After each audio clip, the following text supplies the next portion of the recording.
Today we're going to be doing some more 3D printer stuff because my sensor went rogue and gnawed through my LokBuild BuildTech knockoff sheet here. And I'm going to be putting some PEI on instead. I'm kind of curious to try that out because I haven't yet. So let's get the process started. I need to remove this, and I'm not sure if this is going to be best done cold or warm or what.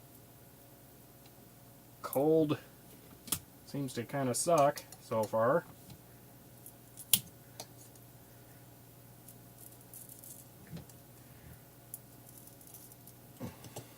So how's this? That's leaving literally all the adhesive behind on the aluminum. Yeah, I think I'm going to want to get it hot. Maybe try that out because I don't really want to have all the glue left on the aluminum bed. Alright, I'm going to cover that fan up a little bit. I've set the bed to 100°C, but I'm probably going to get started on that before it reaches there. So once that gets a little hotter, I'll come back and try this again. Alright, we're up to 50°C. Let's go ahead and give it a shot here. And I was picking around this while it was heating up a bit, and the adhesive is actually a separate piece of plastic here. So it's a double-sided sheet underneath of the actual stuff. Well, let's see if I can get this to come up more cooperatively. Use some pliers because it's hot.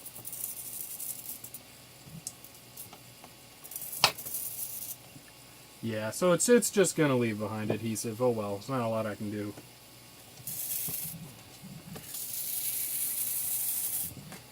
Whew! That is on there!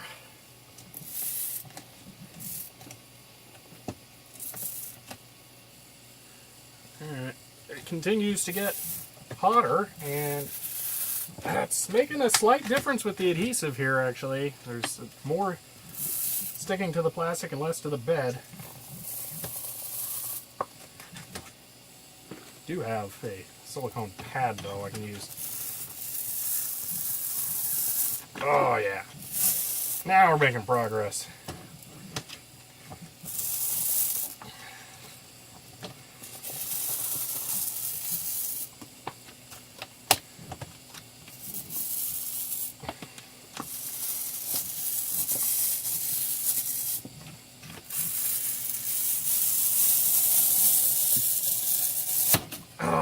Alright, that last bit came up with almost all the adhesive on the mat. Now I can let this cool off.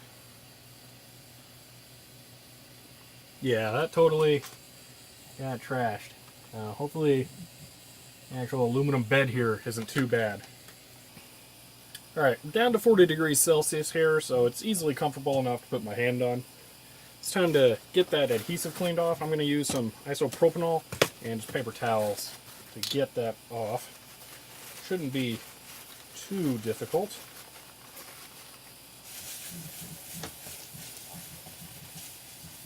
Yeah, it's working pretty well already. Getting off that area where it was damaged. So I really want to see what that looks like underneath of there. Oh. Yeah, it didn't damage it too bad. So I'm going to go ahead and clean the rest of this off camera because, you know, I'm sure this is just thrilling to watch. And there we go. A nice, clear bed. Tip for anyone else using a ton of isopropanol to clean this off. Go into a well-ventilated area. I need to leave for a little while as this clears out.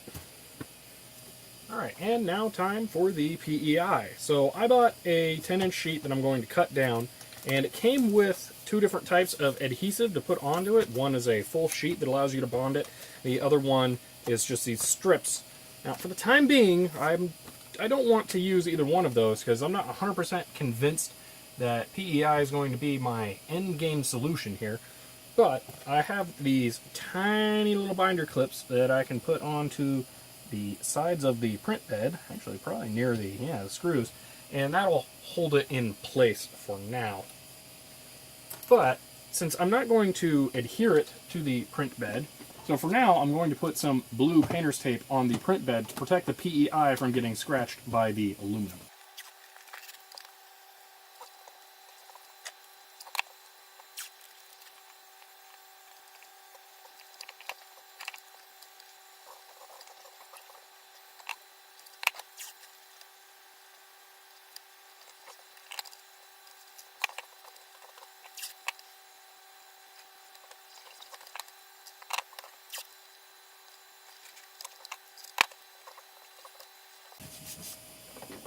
There we go. Definitely not an ideal solution, but this will work well enough. Paper isn't known for its thermal conductivity. Ideally, I would love to get a giant sill pad that I could cut to do this with, because I'd like to also be able to try swapping out the PEI for glass if I'm going to print something that would bond to it like the flexible filament. But I haven't been able to source any large enough to cut down to this size. The closest I was able to find is a 200 by 400 millimeter sheet on AliExpress. If you know of a source for getting a sill pad this big, it's 220 millimeters by 220 millimeters, please leave a comment down below, because I would love to be able to try that out on this.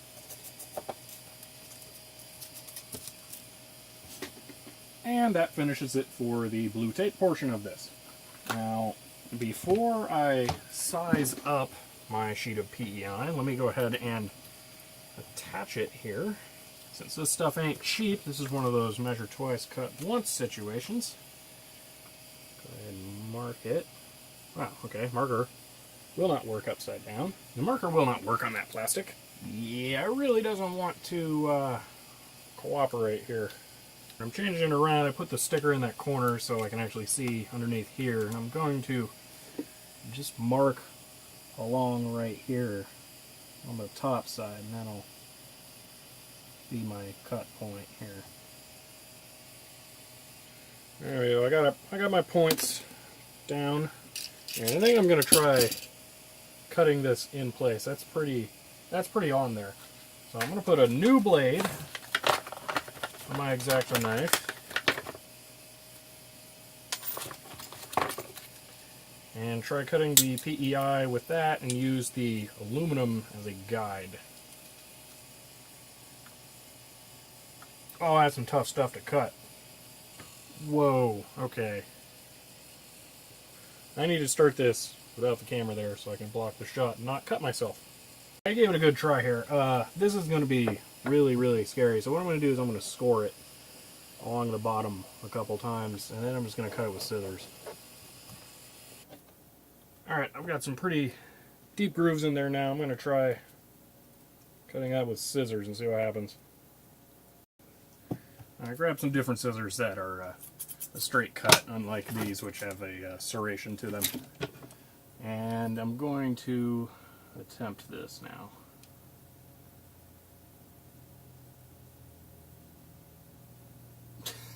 Stuff just laughs at my scissors. Okay, of all the problems I thought I was going to have with this, just cutting it wasn't one of them. I'm going to give it a go with the knife again, but without it being in the air this time.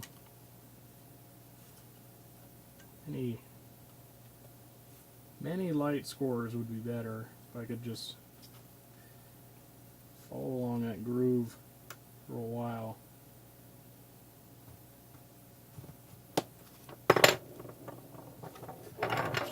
Here's what happens if I bend it there. Oh, hey, it just cracked. Okay. So just snap, score and snap. Alright, I can do that.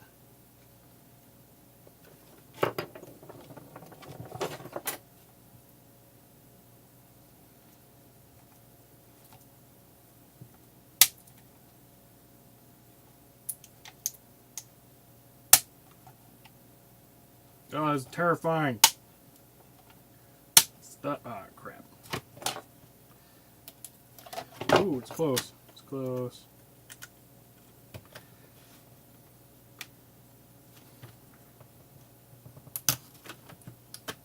Did I just crack it? I just cracked it. Okay, so don't just apply pressure because it doesn't like it.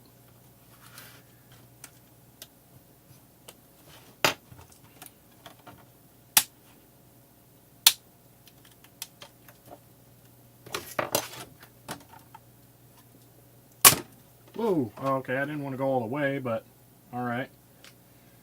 That's one side. How nice does that fit? Actually, that's pretty good. Yeah, that's not bad. I'll take that. Alright, now that whole side. Jeez, okay. Okay, I'm going to try snapping it. Do it the edge again. Oh, that's terrifying. No, I don't like that. Oh, that's weird. I guess I need to work with glass some more.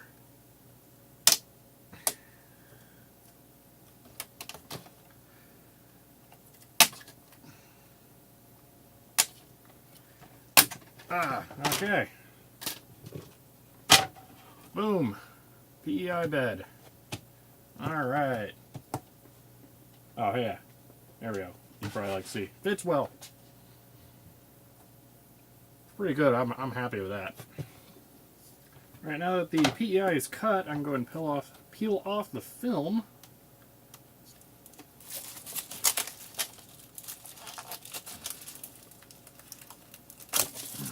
Alright. That's basically done. I'm going to take paper towel and some isopropanol, do a quick wipe on this. Alright. Bind the clips away. That'll be cool if this works well for me. Now before I go and try and print something and get this all jacked up, I gotta adjust the height of my sensor and then change my Z offset. So I'm going to go ahead and do that now.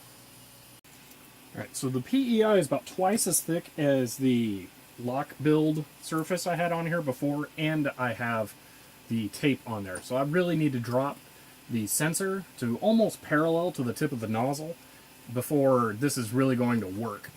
So, going a little low will help me out here, as it will definitely be safe. So what I can do now is go ahead and home the whole printer. So I'm going to do all this from the terminal.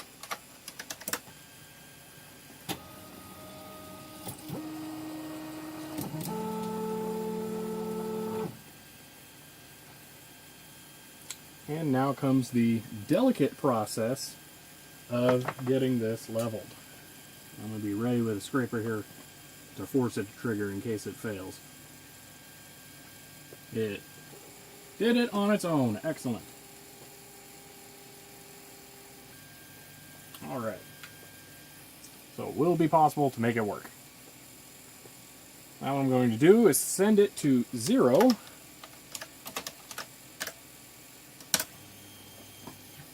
And see how...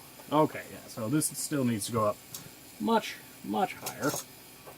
And you know what? Let me get a better angle so you can see what I'm doing. I really hate how the ANET A8 carriage is designed. There's a lot of rotational slop here, but we're going to work with this. So we can see how much lower the sensor is than the nozzle. And if I manually raise the sensor, we can do that. So I'm going to be adjusting the height here so it detects at a good position. We're going to go ahead and try right there. So that's finger tight. And I will rehome.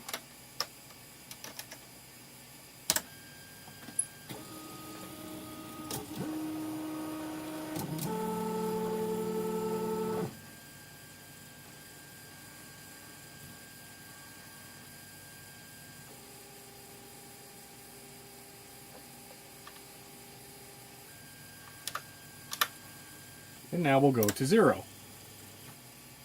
So we can see, looks like the nozzle is actually touching the PEI there, but I have my old offset in there. So let's go ahead and undo that actually. I'm going to do M851Z0. And then I'm going to go ahead and re-home and then go back to 0 again.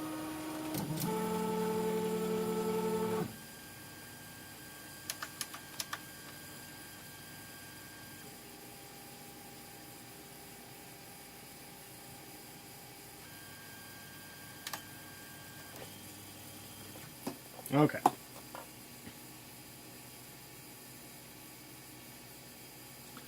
So what this tells me is that the sensor and the nozzle are pretty close to nearly totally level right now. And ideally the sensor is a bit above the nozzle in case you have anything that is warping as you're printing and it's peeling up a little bit and you don't want it to hit the sensor, because the sensor loves to grab onto stuff and to bend it and just do horrible things to it. So I'm actually going to raise the sensor up just a little bit and then try rehoming and everything one more time. Okay, we'll see if that works for the sensor. So rehome.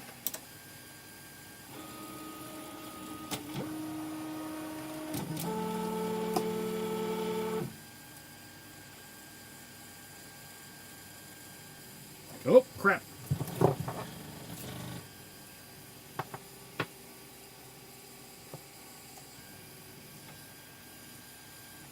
Okay, so that was too high.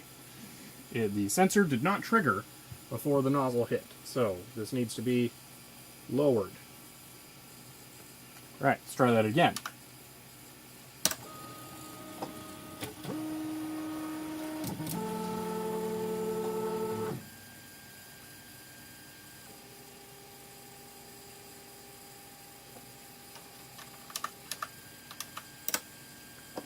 And here's our 0, so yeah, the sensor's just a little bit above the nozzle.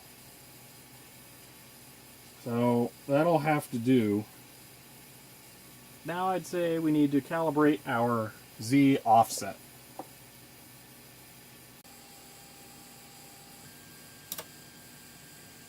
Down to 0.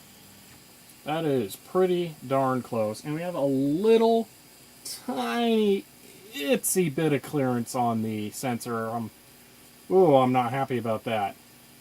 Man, I may want to get an 8mm sensor, but I think that the farther away they sense, the less accurate they are. But it's worth exploring, because I'm not a fan of the touch sensors. I don't want one that I have to put on a servo and get it to move out of the way. It's just more stuff on the X carriage for weight, but yeah, maybe. Alright, I think it's time we did a print. So, let me go ahead and get re-angled for that. Alright, we're going to go ahead and start a pretty simple test print and see how this goes. So first it's going to have to heat up, then it will home. We'll be ready to see the fruits of our labor. There we go.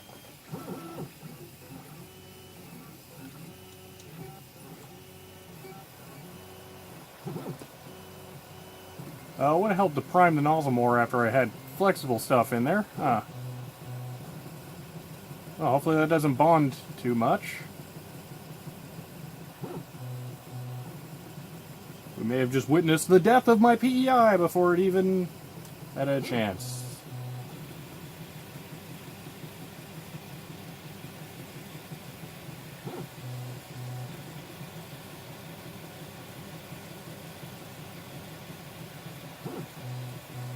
But hey, that worked pretty good.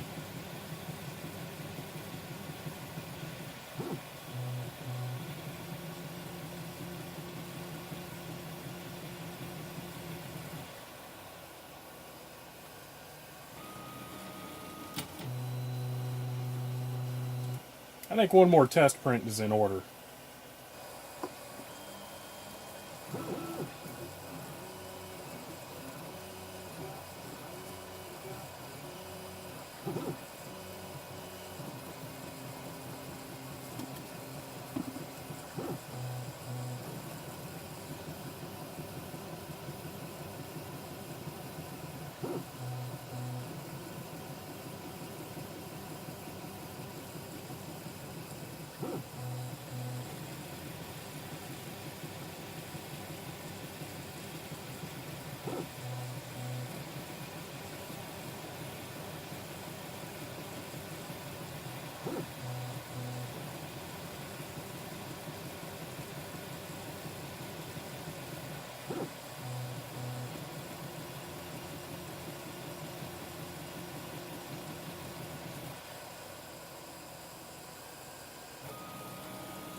I would say that looked pretty rock solid. And there we have our print. So let's see how easy this is to get off. Oh my gosh, that was so easy. Whoa! And here is the first layer. Let me grab some tweezers.